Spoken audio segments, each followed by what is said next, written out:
Quest presents an unabridged recording of Mill Point Road by J.K. Ellem, narrated by Sarah Borges. Epilogue.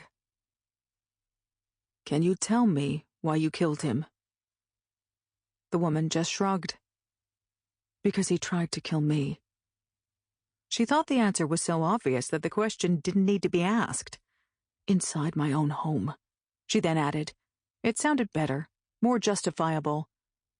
The woman wasn't at all fazed by the small room in which they sat, with its sickly bland walls and brown laminate table scarred with the frustration of others, or by the camera in the corner looking down at her, or by the wide rectangle of two-way glass that was behind the man who sat opposite her.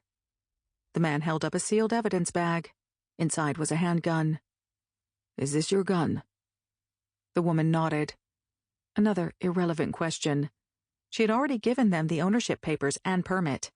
All they had to do was match the serial number. Can you please verbally acknowledge that this gun is yours? The woman gave an impatient sigh. Yes, the gun belongs to me. I fired it just once.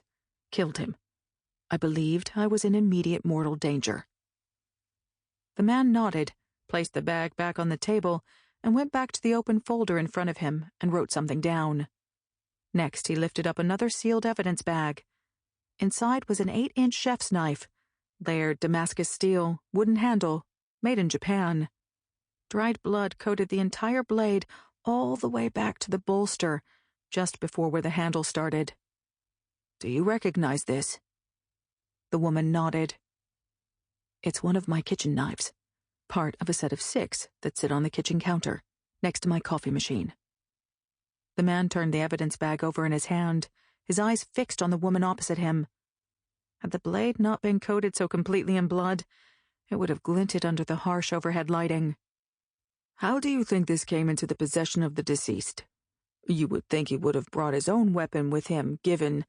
The man searched for the right words. What we now know about him. The woman held the detective's questioning gaze. Another stupid question. So she couldn't resist. I guess you'd have to ask him, she replied. She had been through this before, and it was becoming tiresome. The detective didn't see the humor. Like I said, I was upstairs. I had to tend to my friend. She was upstairs in my closet, trying on a pair of shoes she wanted to borrow. And? The detective asked. He must have gone into the kitchen. Sample complete. Ready to continue?